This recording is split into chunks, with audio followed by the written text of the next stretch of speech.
Let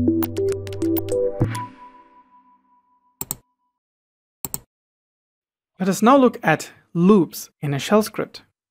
We have now built our script to easily launch a rocket for a mission with a single command. We are now tasked to launch hundreds of such rockets to different planets and stars, and for each mission, you'll have to run the same commands one after the other 100 times with different mission names. We now have to automate the automation script itself. For that, let's develop another script. We will move all of the tasks into our new launchrockets.sh script, and within the new script, instead of calling the create and launch script multiple times, we replace it with a single call but within a for loop. Now, if you ever have to run the same command multiple times, then a for loop is your friend. Here, you want to say for every mission in the list of missions given to you, run the create and launch script. So a for loop is written like this. The first line says for every mission in a list of missions, followed by the do and done keywords. The do and done keywords indicate the start and end of the block. Every command within this for loop block, that is between the do and done keywords, are run each time the loop executes.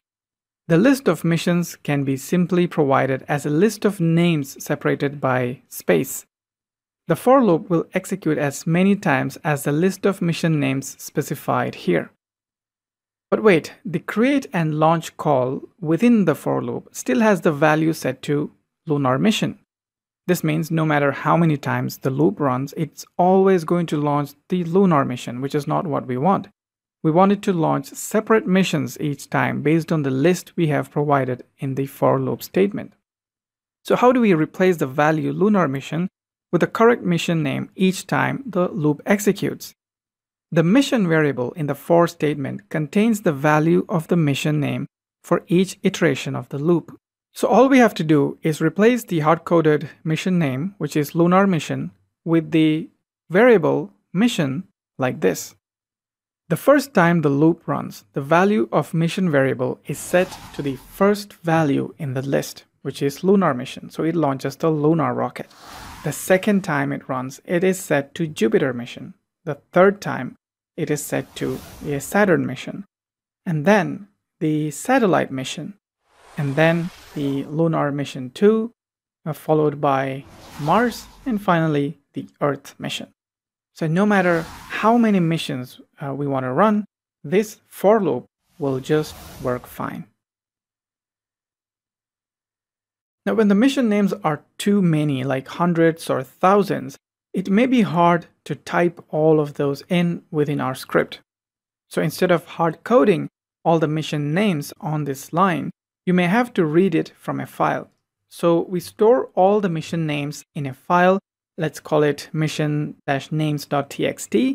And then we can replace the hard-coded mission names in the for loop with a command to print the contents of the file mission-names.txt.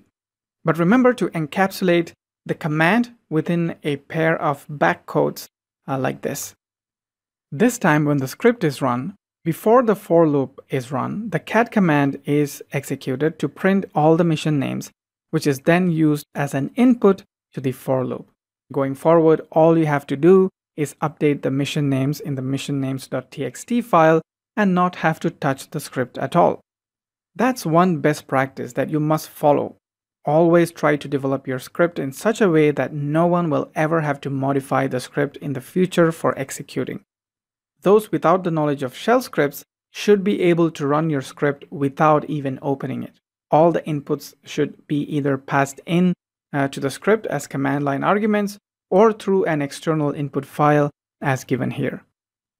Another best practice is to not use backticks for specifying a command. Instead, use the $brackets expression like this. This format is easier to read and has an advantage when you plan to embed multiple commands, that is, commands within commands. So we saw two ways of iterating over values in a for loop. One is getting values from a file, as we just saw.